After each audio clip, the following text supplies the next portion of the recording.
تألقا وأضاء للدنيا طريقا مشرقا وهدى من الرحمن يهدينا به للصالحات وللمكارم والتقى هذا كتاب الله أعذب منهل أنعم به من مورد.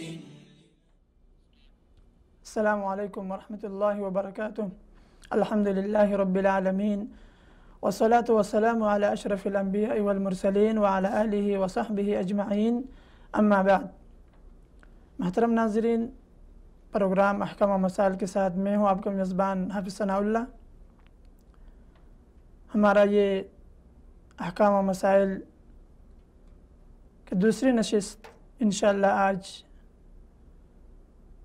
آپ سامعین کے جو سوالات اور ان کے جوابات انشاءاللہ میرے معزز مہمان محترم جناب حافظ جنید اقبال صاحب قرآن اور حدیث کی روشنی میں دیں گے۔ تو میں سب سے پہلے تو اپنے معزز مہمان محترم جناب حافظ جنید اقبال صاحب کا شکریہ ادا کرتا ہوں کہ انہوں نے اپنا قیمتی وقت نکال کر ہمارے اس اہم پروگرام میں شرکت کی ہے۔ تو حافظ جنید صاحب سب سے پہلے آتے ہیں اپنے سوالات کی طرف۔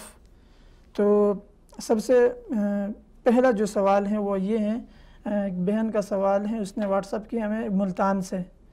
یہ کہتے ہیں کہ کیا ماں باپ بہن بھائیوں کے پیسے اور قیمتی جو اشیاء ہیں وہ ضرورت کے وقت ان کی اجازت کے بغیر استعمال کر سکتے ہیں یا نہیں کر سکتے ہیں؟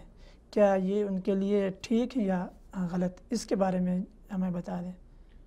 بسم اللہ الرحمن الرحیم، الحمدللہ رب العالمین والصلاة والسلام علی اشرف الانبیاء والمرسلین وعلی آلہ وصحبہ اجمعین۔ اشہد ان لا الہ الا اللہ وحدہ لا شریک لہ واشہد ان محمد عبدہ ورسولہ صلی اللہ علیہ وسلم۔ آپ نے سوال کیا کہ ماں باپ بہن بھائیوں کی چیزیں استعمال کرنا ان کی اجازت کے بغیر کیا یہ جائز ہے کہ نہیں؟ نبی کریم صلی اللہ علیہ وسلم نے مسلمان کا مال، مسلمان کا خون، مسلمان کی جان ایک دوسرے پر حرام قرار دی۔ ایک مسلمان دوسرے مسلمان پر اس کا مال استعمال کرنا جائز نہیں ہے۔ اللہ رب العالمین قرآن کریم میں سورۃ النساء آیت نمبر 29 میں ارشاد فرماتے ہیں، یا ایھا الذین آمنوا لا تأکلوا اموالکم بینکم بالباطل الا ان تکون تجارۃ عن تراض منکم۔ اے ایمان والو، ایک دوسرے کا مال باطل طریقے سے مت کھاؤ، ہاں آپس میں تجارت ہو، دونوں کی رضامندی ہو تو پھر کھا سکتے ہو۔ صحیح مسلم میں 2564 نمبر حدیث ہے جس میں نبی کریم صلی اللہ علیہ وسلم نے ارشاد فرمایا کہ کل المسلم علی المسلم حرام دمہ ومالہ وعرضہ، ہر مسلمان کا دوسرے مسلمان پر خون، مال اور اس کی عزت حرام ہے، یعنی نہ اس کا مال کھا سکتا ہے، نہ اس کا خون بہا سکتا ہے، نہ اس کی بے عزتی کر سکتا ہے۔ یہ مسلمان کا دوسرے مسلمان پر ایک حق ہے کہ اس کی اس طریقے سے عزت بھی کی جائے، اس کے مال کی حفاظت بھی کی جائے اور اس کے خون کی حفاظت بھی کی جائے۔ اور مسند احمد میں جلد 5 صفحہ 72 پہ جو حدیث ہے اس میں نبی کریم صلی اللہ علیہ وسلم نے فرمایا، لا یحل مال امرئ مسلم الا ان طیب نفس، کسی مسلمان کا مال جائز نہیں ہے مگر ہاں ایک صورت بنتی ہے جائز ہونے کی کہ اگر وہ شخص اجازت دے دے تو آپ اس کا مال استعمال کر سکتے ہیں۔ جو والدین اور ہمارے بھائی ہوتے ہیں یا ہماری بہنیں ہوتی ہیں، بچپن میں ایک رویہ الگ ہوتا ہے، لیکن جب بڑے ہو جاتے ہیں تو ایک رویہ اس طرح کا نہیں ہوتا جو بچپن والا ہوتا ہے۔ تو اس صورت میں پوچھ کر چیزیں استعمال کرنی چاہیے، خاص طور پر جب وہ اس چیز کو محسوس کرتے ہوں اور اس چیز سے برا مناتے ہوں کہ ایک مسلمان کا دوسرے مسلمان پر مال جو ہے وہ جائز نہیں۔ کچھ ایسے رشتے ہوتے ہیں کہ جن رشتوں میں آپ کا حق بنتا ہے لیکن اگلا بندہ دے نہیں رہا، تو وہاں پر آپ اپنا حق ان سے لے سکتے ہیں، بغیر بتائے لے سکتے ہیں۔ جیسے کہ صحیح مسلم میں 1714 نمبر حدیث ہے جس میں عائشہ رضی اللہ تعالیٰ عنہ ایک قصہ بیان کرتی ہیں، ہند بنت عتبہ رضی اللہ تعالیٰ عنہ کا، جو کہ ابو سفیان رضی اللہ تعالیٰ عنہ کی بیوی ہیں، نبی کریم صلی اللہ علیہ وسلم کے پاس آ کر کہتی ہیں کہ بھئی ابو سفیان وہ مال خرچ نہیں کرتے، ہاتھ روک کر رکھتے ہیں، ہمارا حق ہے، ہمارے بچوں کا حق ہے، ہمیں دیتے نہیں ہیں۔ تو آپ صلی اللہ علیہ وسلم نے وہاں ارشاد فرمایا تھا، خذی من مالہ بالمعروف ما یکفیک ویکفی بنیک، اس کے مال سے اتنا لے لے کہ جو تجھے اور تیرے بچوں کو کفایت کر جائے۔ تو بغیر بتائے اس صورت میں لیا جا سکتا ہے. اگر مثال کے طور پر بیٹی ہے یا بیٹا ہے، والدین کی ذمہ داری ہے ایک عمر تک ان کی جو ہے وہ کفالت کرنا اور ان کے حقوق پورے کرنا، تو وہاں پر اگر والدین نہیں لیتے تو بیٹا ان سے لے سکتا ہے. لیکن اس میں بھی اچھے طریقے سے، یہ نہیں کہ اپنا حق ہے اور اس میں جو ہے وہ مارنا شروع کر دے، گالیاں دینا شروع کر دے یا ان کی بے عزتی کرنا شروع کر دے، یہ قطعاً جائز نہیں. اور اللہ رب العالمین سورہ نور میں آیت 61 میں اس بات کی طرف اشارہ کرتے ہیں کہ اپنے عزیز و اقارب کے گھروں سے کھانا پینا جائز ہے. وہ بغیر اجازت کے بھی ہو سکتا ہے. آپ کسی گھر مہمان گئے ہیں، ٹھیک ہے، تو آپ وہاں سے کھا سکتے ہیں. اللہ رب العالمین فرماتے ہیں لیس علی الاعمى حرج ولا علی الاعرج حرج، لنگڑے پر، اندھے پر، مریض پر اور تمہارے اپنے آپ پر کوئی گناہ نہیں ہے کہ تم اپنے گھروں سے اپنے آباء و اجداد یعنی اپنے والد، اپنی ماں، اپنے بھائی، اپنے بہن، اپنے چچا، اپنی چچیاں، اپنے خالہ اور خالات کے گھروں سے یا اپنے دوستوں کے گھروں سے کھا لو. تو اس صورت میں اللہ تعالیٰ عالم کھانا پینا جائز ہو سکتا ہے. جی یہ دوسرا سوال ہے کراچی سے. جی یہ بھی ایک بہن نے سوال کیے ہیں. کہتے ہیں کہ کیا یہ بات صحیح ہے کہ کسی عزیز و قارب میں سے کوئی فوت ہو جائے تو قبرستان میں اس وقت تک بیٹھے رہنا چاہیے کہ جتنی دیر میں ایک اونٹ کو ذبح کر کے تقسیم کر دیا جاتا ہے؟ قبرستان میں جی، یہ صحیح مسلم کی اس حدیث کی طرف اشارہ ہے جو کہ عمر بن عاص رضی اللہ تعالیٰ عنہ کا قصہ ہے. صحیح مسلم میں 121 نمبر حدیث ہے جس میں عمر بن عاص رضی اللہ تعالیٰ عنہ جب بیمار تھے، سیاق الموت میں تھے، تو اس وقت انہوں نے اپنے بچوں کو کہا تھا کہ بھئی پورا ایک لمبا قصہ ہے. آخر میں یہ بات انہوں نے ارشاد فرمائی تھی فَإِذَا أَنَا مُتُّ فَلَا تَصْحَبْنِي نَاحِيَةٌ وَلَا نَارٌ، جب میں فوت ہو جاؤں تو کوئی نوحہ کرنے والی میرے پاس نہ لائی جائے اور نہ ہی آگ میرے پاس لائی جائے. اور اسی طرح انہوں نے فرمایا فَإِذَا دَفَنْتُمُونِي فَشَنُّوا عَلَيَّ التُّرَابَ شَنًّا، جب مجھے دفن کر دو تو مجھ پر تھوڑی تھوڑی کر کے مٹی جو ہے وہ گرا دینا، یعنی دفن کر دینا. ثم اقیموا حول قبری قدر ما تنحر جزور ویقسم لحمها، پھر میری قبر کے آس پاس اتنی دیر تک کھڑے رہو کہ ایک اونٹ کو ذبح کر دیا جائے اور اس کا اونٹ کا گوشت تقسیم کر دیا جائے. تو یہ حدیث، یہ عمر بن عاص رضی اللہ تعالیٰ عنہ ایک صحابی ہیں جو کہ اپنے بارے میں کہہ رہے ہیں، اپنے بیٹوں کو ایک وصیت یا نصیحت کر رہے ہیں کہ میرے بعد اس طرح کرنا. نبی کریم صلی اللہ علیہ وسلم سے اس طرح کی کوئی چیز ثابت نہیں ہے کہ آپ صلی اللہ علیہ وسلم نے اس طرح کا کوئی کام کیا ہو یا کرنے کا حکم دیا ہو، یا خلفائے راشدین نے اس طرح کا کوئی کام کرنے کا حکم دیا ہو. آپ صلی اللہ علیہ وسلم کا طریقہ کیا تھا کہ آپ صلی اللہ علیہ وسلم جب مردے کو دفنا دیتے، کسی بھی شخص کو دفنا دیتے، تو عثمان بن عفان رضی اللہ تعالیٰ عنہ فرماتے ہیں، جس طرح کہ ابو داؤد کے اندر حدیث موجود ہے، رسول اللہ صلی اللہ علیہ وسلم جب میت کو دفن کر کے فارغ ہو جاتے تو فرماتے استغفروا لاخیکم واسألوا له التثبیت فإنه الآن يسأل، اپنے بھائی کے لیے جس کو ہم نے ابھی دفن کیا اس کے لیے استغفار کرو، اللہ سے معافی مانگو اور اس کے لیے ثابت قدمی کا سوال کرو. فإنه الآن يسأل، کیونکہ ابھی اس سے سوال کیا جا رہا ہے. فرشتے آ جاتے ہیں جیسے ہی بندے کو دفنایا جاتا ہے، میت اس کو ہم قبر کے اندر دفنا دیتے ہیں تو فوراً فرشتے آتے ہیں اور سوال کرتے ہیں. تو وہاں پر کچھ دیر کھڑے ہو کے اس کے لیے ثابت قدمی کی دعا، استغفار کرنا، یہ ثابت ہے. لیکن اتنی دیر کھڑے ہونا کہ اونٹ کا گوشت ذبح کیا، اونٹ کو ذبح کیا جائے، اونٹ کو نہر کیا جائے، پھر اس کے بعد اس کا گوشت تقسیم کر دیا جائے، یہ نبی کریم صلی اللہ علیہ وسلم اور باقی صحابہ کرام سے ثابت نہیں. تو صحابی یا کسی بھی صحابی کا ایسا عمل جو نبی کریم صلی اللہ علیہ وسلم سے ثابت نہ ہو تو وہ مسلمانوں کے لیے، یعنی ہم اس کو اسوہ حسنہ بنا کر اور مسلمانوں میں عام کرنا شروع کر دیں، یہ بات غلط ہے. صحابی جو ہوتے ہیں کئی دفعہ اس طرح ہوتا ہے کہ کئی صحابہ کرام کو کئی احادیث نہیں پہنچتی، ان کو ان حدیثوں کا علم نہیں ہوتا. جس طرح کہ کئی آپ کو پتہ ہے قصے موجود ہیں. ابو بکر رضی اللہ تعالیٰ عنہ کے بارے میں آتا ہے کہ دادی ایک ان کے پاس آئیں، کسی کی دادی تھی، تو وہ کہنے لگی بھئی میرا حصہ وراثت میں بنتا ہے. تو ابو بکر رضی اللہ تعالیٰ عنہ کہتے ہیں مجھے کچھ پتہ نہیں ہے، تمہارا حصہ نہیں بنتا. تو ایک صحابی کھڑے ہوئے کہنے لگے میں نبی کریم صلی اللہ علیہ وسلم کے پاس تھا، اسی طرح ایک شخص کی دادی آئی تھی تو آپ صلی اللہ علیہ وسلم نے اس کو چھٹا حصہ دیا تھا. تو یہاں اس یعنی روایت سے پتہ چلتا ہے ابو بکر رضی اللہ تعالیٰ عنہ کو اس مسئلے کا نہیں پتہ تھا. اور عمر رضی اللہ تعالیٰ عنہ کے بارے میں جب وہ ایک صحابی آتے ہیں، آ کر دروازہ 3 بار عمر رضی اللہ تعالیٰ عنہ کا دروازہ بجاتے ہیں اور بجا کر چلے جاتے ہیں، عمر رضی اللہ تعالیٰ عنہ باہر نہیں آتے. بعد میں واپس بلا لیتے ہیں ان صحابی کو اور کہتے ہیں کہ بھئی میں نے تمہیں بلایا تھا، تم نے 3 مرتبہ دروازہ کھڑکایا چلے گئے. کہتے ہیں جی سنت تو یہی ہے، نبی کریم صلی اللہ علیہ وسلم نے فرمایا کسی کے گھر جاؤ 3 مرتبہ دروازہ بجاؤ اور کوئی باہر نہ نکلے تو چلے جاؤ. تو اس میں انہوں نے عمر رضی اللہ تعالیٰ عنہ کہنے لگے شاید یہ جو ہے وہ غلط بیانی کر رہے ہیں، کہنے لگے کوئی گواہ لے کے آؤ. اب وہ صحابی وہ ڈرتے ہوئے عمر رضی اللہ تعالیٰ کا غصہ آپ کو پتہ ہے کس قدر شدید تھا، تو وہ بھاگے ہوئے گئے، صحابہ کرام بیٹھے ہوئے تھے، تو سب سے چھوٹے صحابی ابو سعید خدری رضی اللہ تعالیٰ عنہ وہ آئے اور انہوں نے گواہی دی کہ واقعی یہ نبی صلی اللہ علیہ وسلم کی حدیث ہے، پھر ان کو جو ہے وہ چھوڑا گیا اور عمر رضی اللہ تعالیٰ عنہ نے تسلیم کیا۔ تو اس طرح کے بہت سے واقعات ہیں کہ کئی صحابہ کرام کو کئی احادیث کا نہیں پتہ چلا یا ان تک پہنچی نہیں یا لیٹ پہنچی، اس سے پہلے ان کا ایک موقف یا ان سے پہلے ان کی ایک بات تھی۔ تو یہ بات درست ہے کہ یہ صحابی کا عمل ہے، لیکن یہ نبی کریم صلی اللہ علیہ وسلم کی سنت نہیں ہے۔ جی یہ عمیر کراچی سے جی اس نے سوال بھیجا ہے، یہ کہنا کہ ایک آدمی اپنا کریڈٹ کارڈ جو ہیں اپنے اے ٹی ایم جو ہیں اس میں استعمال نہیں کرتے ہیں اور جا کے اپنے دوست کے دکان پہ وہ کریڈٹ کارڈ استعمال کرتے ہیں، یعنی ایک مصنوعی خریداری کرتے ہیں، وہ چیزیں حقیقت میں وہ خریدتا نہیں ہے لیکن جا کے اپنے دوست کے دکان میں اس کو جو ہے استعمال کرتے ہیں۔ تو اس کے بارے میں جو ہے وضاحت فرمائیں کہ یا یہ جو ہے طریقہ ٹھیک ہے کہ نہیں؟ میرے خیال سے یہ جو سوال آپ نے کیا ہے کہ وہ بینک یعنی اے ٹی ایم جو ہوتا ہے اس سے نہیں اپنے پیسے نکلواتے، آج کل جس طرح کے شاپنگ مالز میں اور دکانوں میں آپ جو ہے وہ اپنا کارڈ استعمال کر سکتے ہیں، بینک کارڈ، تو اس میں یہ ہوتا ہے کہ آپ جب کوئی چیز خریدتے ہیں تو اس کی پیمنٹ وہاں سے آپ کارڈ کے ذریعے کر سکتے ہیں۔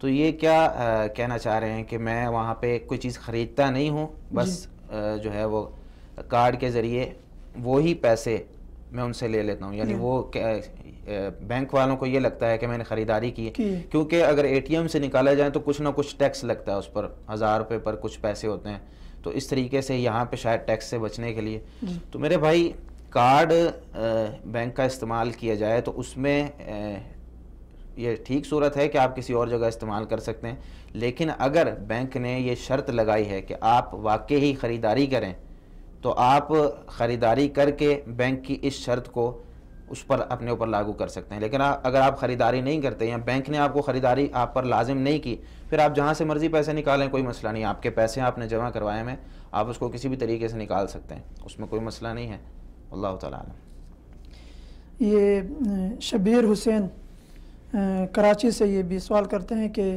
میں اپنے عزیز و قارب کو بتائے بغیر زکوٰۃ کے پیسے دے سکتا ہوں؟ عزیز و اقارب کو بتائے بغیر زکوٰۃ ادا کرنا، جی اس میں صحیح بات یہی ہے کہ عزیز و اقارب کو نہیں بتانا چاہیے، بلکہ زکوٰۃ دیتے وقت عزیز و اقارب کو بتانے سے کئی دفعہ اس طرح ہوتا ہے کہ جس طرح اللہ رب العالمین سورۃ البقرہ کی آیت نمبر 264 میں ارشاد فرماتے ہیں، یا ایھا الذین آمنوا لا تبطلوا صدقاتکم بالمن والأذی، کہ اپنے صدقات کو احسان جتلا کر یا تکلیف دے کر ضائع مت کرو۔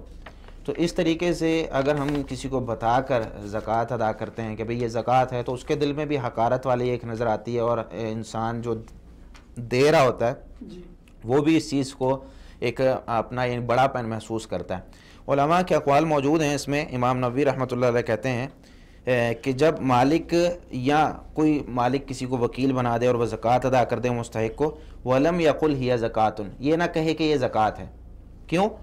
کہتے ہیں کہ یہ صحیح بات ہے، اور جمہور علماء یعنی زیادہ تر علماء یہی کہتے ہیں، اور اسی طرح امام ابن قدامہ رحمۃ اللہ علیہ، اسی طرح شیخ دردیر رحمۃ اللہ علیہ، اور سعودی عرب کی فتاوی جو کمیٹی ہے اس کا بھی یہی فتویٰ ہے، شیخ محمد بن صالح العثیمین علیہ رحمہ کا بھی یہی فتویٰ ہے کہ کسی کو زکوٰۃ دیتے وقت نہیں بتانا چاہیے، ٹھیک ہے۔ ہاں ایک صورت ہے کہ جب آپ کو پتہ ہے کہ اگلا بندہ جس کو آپ زکوٰۃ ادا کر رہے ہیں وہ زکوٰۃ لیتا نہیں ہے، اگر اس کو پتہ چل جائے کہ یہ زکوٰۃ ہے تو وہ لے گا نہیں، تو پھر اس صورت میں اس کو بتانا چاہیے کہ بھئی یہ زکوٰۃ ہے، اگر آپ کو بہت زیادہ ضرورت ہے، کیونکہ زکوٰۃ جو ہے وہ ضرورت کے وقت ہی کسی کو دی جاتی ہے، اگر اس کو ضرورت ہے، آپ سمجھتے ہیں کہ اس کو بہت زیادہ ضرورت ہے، یہ ان 8 اصناف میں سے ہیں کہ جن کا ذکر اللہ رب العالمین نے سورۃ توبہ کی آیت نمبر 60 میں ذکر کیا ہے، تو پھر آپ ان کو زکوٰۃ دے سکتے ہیں۔ اگر وہ منع کر دیں کہ بھئی میں نے زکوٰۃ نہیں لینی، تو پھر آپ ان کو زکوٰۃ نہ دیں، تو یہ ایک صورت بنتی ہے کہ آپ ان کو بتائیں، اگر وہ اس چیز کو تسلیم کرتے ہیں ٹھیک ہے، اگر نہیں تسلیم کرتے تو چھوڑ دیں۔ یہ 5واں سوال ہے یوسف گجرات انڈیا سے، جی یہ سوال کرتے ہیں کہ اس درود کی فضیلت کے بارے میں میں نے سنا ہے، تو اس نے وہ درود کے الفاظ بھی ذکر کیے ہیں، اللہم صلی علی محمد النبی الامی الحبیب العالی القدر العظیم الجاہ علی آلہ وصحبہ وسلم، کہتے ہیں کہ اس درود کی جو فضیلت ہے اس کے بارے میں یہ ہے کہ یہ اگر ایک مرتبہ کوئی پڑھ لیتا ہے اور جس رات کو یہ آدمی پڑھ لیتا ہے اور اس رات اگر یہ فوت ہو جاتا ہے تو آپ صلی اللہ علیہ وسلم اپنے مبارک ہاتھوں سے اسے قبر میں اتاریں گے. اس درود کی فضیلت کے بارے میں دیکھیں، یہ جو حدیث ہے یہ موضوع اور من گھڑت ہے، اس حدیث کا کوئی ثبوت نہیں ہے. درود ایک بہت بڑی عبادت ہے جس کے بارے میں اللہ رب العالمین نے سورۃ الاحزاب آیت 56 میں ارشاد فرمایا، یا ان اللہ و ملائکتہ یصلون علی النبی یا ایھا الذین آمنوا صلوا علیہ وسلموا تسلیما، بے شک اللہ تعالیٰ اور اس کے فرشتے نبی کریم صلی اللہ علیہ وسلم پر درود بھیجتے ہیں، اے ایمان والو تم بھی آپ صلی اللہ علیہ وسلم پر درود و سلام بھیجو. اسی طرح درود جو ہے اس کے بارے میں احادیث میں آتا ہے کہ جو ایک مرتبہ بھیجتا ہے اللہ تعالیٰ اس پر 10 رحمتیں نازل کرتا ہے، جس طرح کہ صحیح مسلم وغیرہ کے اندر احادیث موجود ہیں. باقی درود کے جو الفاظ ہیں وہ سب سے صحیح ترین جو لفظ ہے وہ درود ابراہیمی کہلاتا ہے. نماز میں جو درود پڑھا جاتا ہے، اللہم صلی علی محمد وعلی آل محمد کما صلیت علی ابراہیم وعلی آل ابراہیم انک حمید مجید، اللہم بارک علی محمد وعلی آل محمد کما بارکت علی ابراہیم وعلی آل ابراہیم انک حمید مجید. تو یہ جو درود ہے یہ درود ابراہیمی کہلاتا ہے. یہ صحیح بخاری میں بھی ہے، صحیح مسلم میں بھی ہے. صحیح مسلم میں 406 نمبر حدیث پر موجود ہے. اسی طرح یہ جو درود ہے اس کے مختلف الفاظ مختلف کتابوں میں آئے ہیں. کئی جگہ پر مثال کے طور پر اس طرح ہے، اللہم صلی علی محمد و ازواجہ و ذریتہ کما صلیت علی ابراہیم و بارک علی محمد و ازواجہ و ذریتہ کما بارکت علی ابراہیم انک حمید مجید. یہ صحیح بخاری میں 3369 نمبر حدیث. تو اسی کے درود ابراہیمی کے الفاظ کچھ آگے پیچھے ہیں. باقی ایک درود ہم پڑھتے ہیں صلی اللہ علیہ وسلم، جو آپ صلی اللہ علیہ وسلم کے نام کے ساتھ ہم اکثر استعمال کرتے ہیں. جب بھی نام آتا ہے صلی اللہ علیہ وسلم، اس کا مطلب ہوتا ہے صلی اللہ علیہ، اللہ آپ صلی اللہ علیہ وسلم پر درود بھیجے، وسلم اور سلامتی بھیجے. تو یہ بھی درود احادیث سے ثابت ہے. صحیح مسلم کے اندر احادیث موجود ہیں، آپ صلی اللہ علیہ وسلم نے انبیاء علیہ السلام کے ساتھ یہ درود استعمال کیا. تو درود استعمال کرنے میں کوشش کریں جو سنت نبوی صلی اللہ علیہ وسلم کے مطابق ہو اس کو استعمال کیا جائے. اگر آپ کوئی اور درود بھی استعمال کرتے ہیں، جس طرح کہ اللہم صلی علی محمد، اللہم صلی علی محمد، اے اللہ محمد صلی اللہ علیہ وسلم پر درود بھیج، ٹھیک ہے، تو یہ ہم یہ نہیں کہیں گے یہ احادیث سے ثابت ہے. یہ اس طرح کے کچھ الفاظ آج کل ہمارے معاشرے میں عام ہیں جو الفاظ شرکیہ نہیں ہیں. آج کل کچھ ایسے درود ہیں جن میں شرکیہ الفاظ بھی ہیں کہ نبی کریم صلی اللہ علیہ وسلم کو اللہ تعالیٰ کے برابر کر دیا گیا ہے، یا نبی کریم صلی اللہ علیہ وسلم کو بہت بڑھا چڑھا کر جو ہے باقی انبیاء علیہ السلام سے، اور ایک نیا ایک مرتبہ آپ صلی اللہ علیہ وسلم کو رسول اللہ صلی اللہ علیہ وسلم یعنی رسول اللہ صلی اللہ علیہ وسلم کے مقام سے نکال کے ایک اور مقام دے دیا گیا. تو اس طرح کے درود سے بچنا چاہیے. باقی جو درود جن کے الفاظ درست ہیں تو وہ دعا کے طور پر مانگے جا سکتے ہیں، کیونکہ دعا میں آپ کو پتہ ہے کہ قاعدہ یہ ہے کہ آپ اپنے الفاظ میں بھی دعا کر سکتے ہیں، درود آپ اپنے الفاظ میں بھی پڑھ سکتے ہیں، کیونکہ دعا ہے. آپ کہہ سکتے ہیں یا اللہ نبی کریم صلی اللہ علیہ وسلم پر درود و سلام نازل فرما، اپنے الفاظ میں بھی کہہ سکتے ہیں. نماز میں انہی الفاظ سے ہوگا. واللہ تعالیٰ عالم بالصواب. یہ محمد اکبر جی اس کا سوال ہے، یہ کہتے ہیں کہ تقلید کے بارے میں واضح کریں کہ اس کا کیا حکم ہے. تقلید، اصل میں تقلید کہتے ہیں کسی بھی شخص کی بات بغیر دلیل کے، کسی بھی ایک شخص کی بات ماننا بغیر دلیل کے. اسلام میں اس کو یعنی اگر ہم شرعی طور پر دیکھیں تو اسلام میں اس کو جو تعریفات اصول فقہ کی کتابوں میں کی گئی ہیں وہ یہ ہیں کہ بغیر دلیل کے کسی کی پیروی کرنا اور اس کے پیچھے چلنا. شریعت اسلامیہ نے آنکھیں بند کر کے کسی کی بھی بات ماننے سے جو ہے منع فرمایا. اللہ رب العالمین نبی کریم صلی اللہ علیہ وسلم کا فرمان ہے، طلب العلم فریضۃ علی کل مسلم، علم حاصل کرنا اور مسلمان پر فرض ہے. تو علم حاصل کرنا یہ ضروری ہے. اسی طرح اللہ رب العالمین فرماتے ہیں سورۃ الزخرف کی آیت نمبر 23 میں، وَكَذَلِكَ مَا أَرْسَلْنَا مِن قَبْلِكَ فِي قَرْيَةٍ مِّن نَذِيرٍ إِلَّا قَالَ مُتْرَفُوهَا إِنَّا وَجَدْنَا آبَاءَنَا عَلَىٰ أُمَّةٍ، کہ جب بھی اللہ رب العالمین نے کوئی رسول بھیجے ہیں آپ سے پہلے کسی بستی میں، کوئی ڈرانے والا، کوئی جو ہے ان کو شریعت بتانے والا، تو ان کے جو سرکش لوگ تھے انہوں نے یہ کہا کہ اِنَّا وَجَدْنَا آبَاءَنَا عَلَىٰ أُمَّةٍ، ہم نے اپنے آباء و اجداد کو اسی چیز پر پایا ہے، ہم اس کی پیروی کریں گے. شریعت اسلامیہ نے اس چیز سے منع کیا ہے کہ ہم کسی معین شخص کو اپنا جو ہے وہ ہادی بنا لیں اور بغیر دلیل کے اس کی بات مانیں. خاص طور پہ ہمارے معاشرے کے اندر 4 امام جو ہیں ان کی زیادہ تر تقلید کی جاتی ہے، ان کی بات مانی جاتی ہے.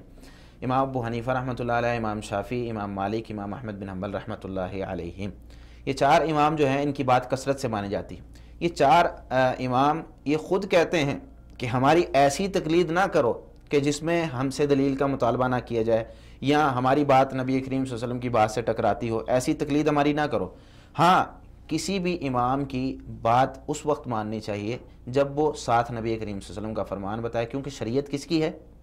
اللہ تعالیٰ کی، اور اللہ تعالیٰ نے نبی کریم صلی اللہ علیہ وسلم کو ہماری رہنمائی کے لیے بھیجا ہے۔ تو کسی بھی امام سے پوچھیں، آج ہم نبی کریم صلی اللہ علیہ وسلم سے تو نہیں پوچھ سکتے نا، آج ہم کسی امام سے جا کر پوچھیں گے کہ بھائی آپ ہمیں بتائیں کہ یہ مسئلہ کس طرح ہے۔ وہ امام صاحب آپ کو مسئلہ بتائیں، چاہے کوئی بھی امام ہو وہ آپ کو مسئلہ بتائیں، کوئی بھی عالم ہو آپ کو مسئلہ بتائیں، ساتھ قرآن کی کوئی آیت پڑھ دیں، آپ کو بتا دیں بھئی یہ اللہ تعالیٰ نے یہاں پر جو ہے اس مسئلے کو اس طریقے سے بتایا، یہ اس کی دلیل ہے، حدیث سے اس مسئلے کو بتایا، یہ اس کی دلیل ہے۔ آپ اس عالم کی بات مانیں لیکن دلیل کے ساتھ۔ لیکن اگر آپ اس عالم کی بات بغیر دلیل کے مان رہے ہیں تو ہماری قوم میں قرآن و حدیث کا سوال کرنے والے بہت کم رہ جائیں گے اگر ہم یہی سلسلہ چلا دیں۔ میں یہ نہیں کہتا کہ تقلید کرنا وہ بالکل حرام ہے، غلط ہے۔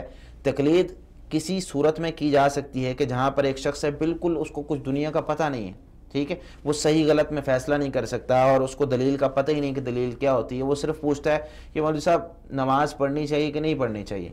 اب اس بندے کو ہم کہیں بھئی نماز پڑھنی چاہیے، قرآن میں یہ آیت ہے، احادیث اتنی ہیں، تو وہ بندہ پاگل ہو جائے گا۔ اس کو کہیں بھئی نماز پڑھنی چاہیے، ٹھیک ہے، نبی کریم صلی اللہ علیہ وسلم نے حکم دیا، اللہ تعالیٰ نے حکم دیا، اتنی بات کافی۔ اب اس کو دلیل دینا ضروری نہیں، لیکن اگر کوئی شخص دلیل کا مطالبہ کرتا ہے، اور یہ میری نصیحت ہے مسلمانوں کو، مشورہ ہے کہ دلیل کا مطالبہ کرنا بھی چاہیے، کیونکہ اس کی دلیل کا مطالبہ نہ کرنے کی وجہ سے ہمیں بہت ساری خرافات بھی آ گئی ہیں۔ جب ہم دلیل کا مطالبہ نہیں کرتے، صرف امام صاحب سے ایک مسئلہ سن لیا اور اس کی پیروی کرنا شروع کر دیتے ہیں، تو کئی دفعہ ایسا ہوتا ہے کہ اس کی دلیل نہیں ہوتی یا امام صاحب نے کہیں سے پڑھ لیا ہوتا ہے تو وہ سمجھ نہیں آتا۔ تو ائمہ اربعہ میں سے میں انشاءاللہ 2-3 اقوال جو ہیں آپ کو سنا دیتا ہوں۔ امام ابو حنیفہ رحمۃ اللہ علیہ کہتے ہیں لا يحل لأحد ان يأخذ بقولنا ما لم يعلم من اين اخذناه، کسی بندے کے لیے بھی حلال نہیں ہے، جائز نہیں ہے کہ وہ ہمارا قول استعمال کرے، اس پر عمل کرے جب تک اسے یہ نہ پتہ چل جائے کہ ہم نے کہاں سے لیا۔ یعنی ہمارے پاس دلیل موجود ہو، ہم اس کو دلیل دے رہے ہوں، تب وہ استعمال کرے۔ امام ابو حنیفہ رحمۃ اللہ علیہ سے بہت سارے اقوال اس طرح کے موجود ہیں، اور یہ احناف کی کتابوں میں لکھا ہوا ہے۔ ابن عابدین نے بحر الرائق کے حاشیے میں، اپنا حاشیہ جو انہوں نے بحر الرائق پہ لکھا ہے، اس میں جلد نمبر 6 ہے، صفحہ 293، اس میں یہ بات لکھی ہے۔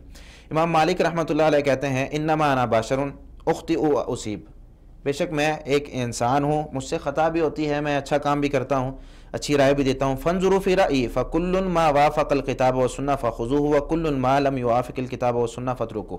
ابن عبد البر رحمۃ اللہ علیہ نے اپنی جامع میں جلد 2 صفحہ 32 پہ اس کو لکھا ہے کہ میں ایک بشر ہوں، انسان ہوں، غلطی بھی ہو جاتی ہے، صحیح بات بھی کر دیتا ہوں۔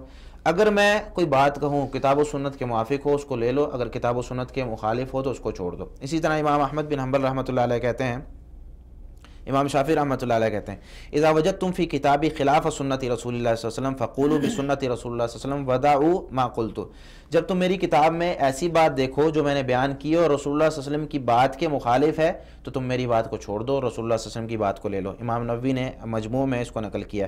امام احمد بن حنبل رحمۃ اللہ علیہ کہتے ہیں لا تقلدنی ولا تقلد مالکا ولا الشافعی ولا الاوزاعی ولا الثوری، نہ میری تقلید کرو، نہ مالک کی، نہ امام شافعی کی، نہ اوزاعی کی، نہ امام ثوری کی۔ وخذ من حیث اخذوا، اور وہاں سے لو جہاں سے انہوں نے لیا ہے۔ ابن قیم رحمہ اللہ نے اعلام الموقعین میں جلد 2 صفحہ 302 پر اس بات کو نقل کیا۔ تو ائمہ کے بہت اقوال اس چیز میں موجود ہیں کہ ہماری اندھی تقلید نہ کرو، ہم سے بھی کوئی چیز لینی ہے۔ اب یہ دیکھیں کتنے بڑے امام تھے، یہ چاروں امام پوری دنیا میں ان کا ایک نام ہے، لیکن یہ بھی اپنی اندھی تقلید سے منع کر رہے ہیں۔ تقلید کریں لیکن اس تقلید کو آپ ایک اچھے طریقے سے اپنائیے۔ مثال کے طور پر آپ کہیں کہ بھئی ٹھیک ہے آپ یہ مسئلہ بتا رہے ہیں لیکن ہمیں اس کے بارے میں دلیل دے دیجیے، ٹھیک ہے۔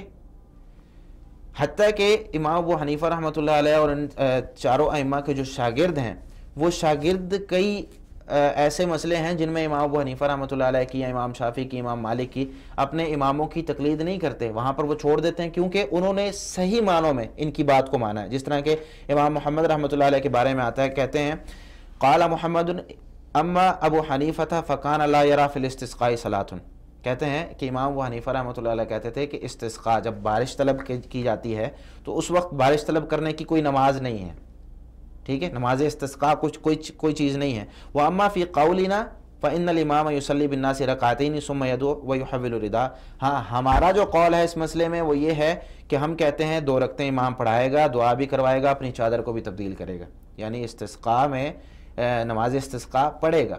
تو یہ امام امام محمد رحمۃ اللہ علیہ امام ابو حنیفہ رحمۃ اللہ کے بہت بڑے شاگرد ہیں، لیکن یہ امام ابو حنیفہ رحمۃ اللہ علیہ کی اس مسئلے میں تقلید نہیں کر رہے۔ تو یہ امام اور ان کے جو شاگرد تھے پہلے والے وہ یہی کہتے ہیں کہ بھائی اماموں کی بات مانیں لیکن دلیل کے ساتھ۔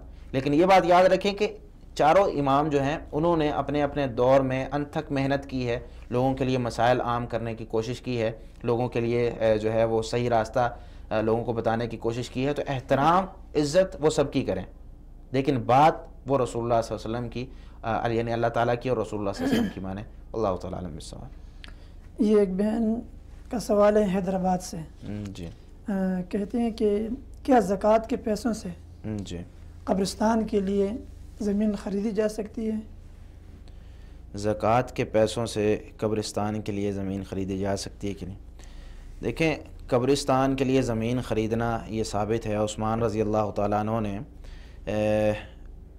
کوکب نامی ایک آدمی تھا انصاری، اس کا جو باغ تھا وہ خرید کے بقی قبرستان کے ساتھ اس کا اضافہ کروایا تھا۔ یہ بات الاستیعاب کے اندر، الاصابہ کے اندر، اور اسی طرح اسماء الصحابہ امام ذہبی کی، اس میں یہ آپ کو مل جائے گی۔ باقی رہا زکوٰۃ کو استعمال کرنا قبرستان کی زمین خریدنے کے لیے، دیکھیں اگر کوئی اور مال وہاں پر نہیں ہے تو زکوٰۃ کو ہم قبرستان خریدنے کے لیے، کیونکہ مسلمانوں کی ایک اجتماعیت ہے، وہاں پر ہم زکوٰۃ کو استعمال کر سکتے ہیں۔ کیوں؟ اللہ رب العالمین نے سورۃ توبہ کی آیت نمبر 60 میں اس بات کا حکم دیا ہے، یعنی زکوٰۃ کے بارے میں اس کے مصارف اللہ رب العالمین نے بیان کیے ہیں کہ انما الصدقات للفقراء والمساکین والعاملین علیہا والمؤلفۃ قلوبہم، یعنی 8 مصارف ذکر کیے ہیں۔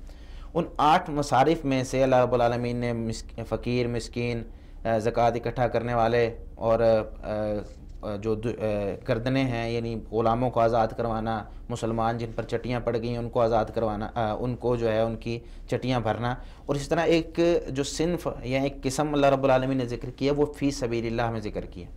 اب یہ فی سبیل اللہ کا جو لفظ ہے اس میں تمام علماء کا اتفاق ہے کہ اس سے جہاد فی سبیل اللہ مراد ہے، تمام علماء کا اتفاق ہے۔ اختلاف اس چیز میں ہے کہ کیا جہاد فی سبیل اللہ کے علاوہ کوئی اور چیز اس سے مراد ہے، اس میں شامل ہے کہ نہیں۔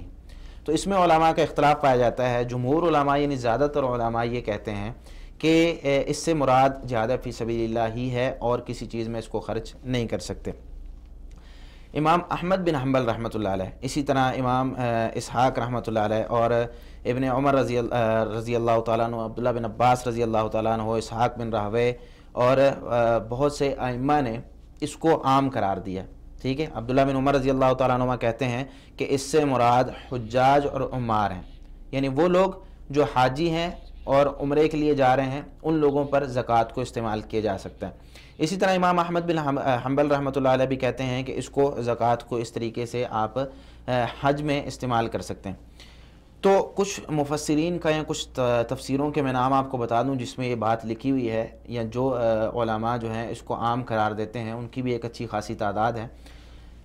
ان میں مثال کے طور پر تفسیر بغوی ہے، تفسیر بغوی میں یہ بات لکھی ہوئی ہے کہ کہا گیا ہے قال قوم يجوز ان يصرف سهم في سبيل الله الى الحج ويروى ذلك عن ابن عباس وهو قول الحسن واحمد واسحاق، کہتے ہیں کہ ایک قوم کہتی ہے، یعنی امام احمد، عبداللہ بن عباس، امام حسن، امام اسحاق رحمہ اللہ اجمعین، یہ سب کہتے ہیں کہ اس کو حج میں جو ہے وہ زکوٰۃ کو صرف کیا جا سکتا ہے۔ عبداللہ بن عمر رضی اللہ تعالیٰ عنہ فرماتے ہیں ہم الحجاج والعمار، حجاج اور عمار، عمرہ کرنے والوں پر بھی یہ زکوٰۃ جو ہے وہ صرف کی جا سکتی ہے، جس طرح کہ تفسیر ابن کثیر میں، فتح البیان فی مقاصد القرآن میں بھی یہ بات موجود ہے۔ وہاں پر یہ کہا گیا ہے کہ وقیل ان اللفظ عام، لفظ عام ہے، فلا یجوز قصرہ علی نوع خاص، تو اس کو کسی خاص نوع پر اس کا انحصار کرنا کہ ہم کہیں صرف اس سے جو ہے وہ مجاہدین مراد ہیں، یہ بات صحیح نہیں ہے۔ وَيَدْخُلُ فِيهِ جَمِيعُ وُجُوهِ الْخَيْرِ مِن تَكْفِينِ الْمَوْتَى وَبِنَاءِ الْحُصُورِ وَالْحُصُونِ وَعِمَارَةِ الْمَسَاجِدِ وغیر ذلك، یہ ساری چیزیں بھی اس سے مراد ہیں. یعنی مساجد میں اگر آپ کو پتہ ہے وہاں پر کوئی بھی شخص مسجد میں حصہ لینے والا نہیں ہے, آپ کے پاس صرف زکوٰۃ ہے, تو آپ زکوٰۃ کو مسجد پر لگا سکتے ہیں, اس کو علماء نے اجازت دی ہے. ہاں زیادہ بہتر یہی ہے کہ آپ اس کو مجاہدین پر ہی خرچ کریں, لیکن اگر ضرورت ہے, اشد ضرورت ہے, تو علماء نے اس کی اجازت دی ہے, یہ اجازت موجود ہے. زہرۃ التفاسیر ہے, اس کے اندر بھی لکھا ہوا ہے فی سبیل اللہ تشمل کل وجوہ الخیر. اس کے علاوہ تفسیر الوسیط ہے, اس میں بھی یہ بات لکھی ہوئی ہے. اس آیت کی تفسیر میں, یعنی جو بھی تفاسیر کے میں نام لے رہا ہوں, اسی آیت کی تفسیر میں آپ پڑھیں گے تو انشاءاللہ آپ کو یہ بات مل جائے گی. اسی طرح تفسیر شعراوی ہے, تفسیر مراغی ہے, تفسیر المنار ہے, اور اللباب فی علوم الکتاب ہے, اور بہت سی تفاسیر میں یہ بات موجود ہے. حتیٰ کہ ابن عثیمین رحمۃ اللہ علیہ کہتے ہیں کہ طالب علم کے لیے بھی زکوٰۃ کو استعمال کیا جا سکتا ہے. یعنی ایک شاگرد, ایک شخص ہے, وہ علم حاصل کر رہا ہے, اور وہ علم حاصل کرنے کے لیے اس کے پاس کوئی کمانے والا نہیں ہے, یا اس کی آمدنی کا کوئی ذریعہ نہیں ہے, تو طالب علم پر بھی زکوٰۃ کو خرچ کیا جا سکتا ہے. اور آگے فرماتے ہیں لِأَنَّ طَلَبَ الْعِلْمِ نَوْعٌ مِّنَ الْجِهَادِ فِي سَبِيلِ اللَّهِ, کیونکہ طلب علم جو ہے یہ جہاد فی سبیل اللہ کی ایک نوع ہے. ٹھیک ہے, تو فی سبیل اللہ کا لفظ عام ہے, اس کو عام رکھنا چاہیے کہ جہاں پر اشد ضرورت ہے وہاں پر اس کو استعمال کر لیا جائے. اللہ کے راستے میں مسجدیں بنانی ہیں, مسلمانوں کے قبرستان بنانے ہیں, تو وہاں پر اس کو استعمال کیا جا سکتا ہے. واللہ تعالیٰ عالم بالصواب. محترم ناظرین, یہاں ہم ایک چھوٹا سا بریک لیتے ہیں, اور بریک کے بعد انشاءاللہ اپنی گفتگو کو جاری رکھتے ہیں. نور على مر الزمان تألقا وأضاء للدنيا طريقا مشرقا وهدى من الرحمن يهدينا به للصالحات وللمكارم والتقى هذا كتاب الله أعذب منهل أنعم به من مورد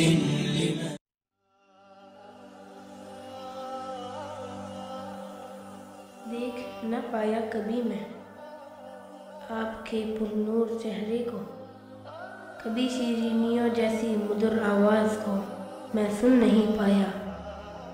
کاروان حق میں شامل ہو کر تلواروں سے کھیلا تک نہیں ہوں, کسی بھی دن میرا غصہ بھڑکتی آگ نہ بن پایا, اور میں لڑ نہیں پایا.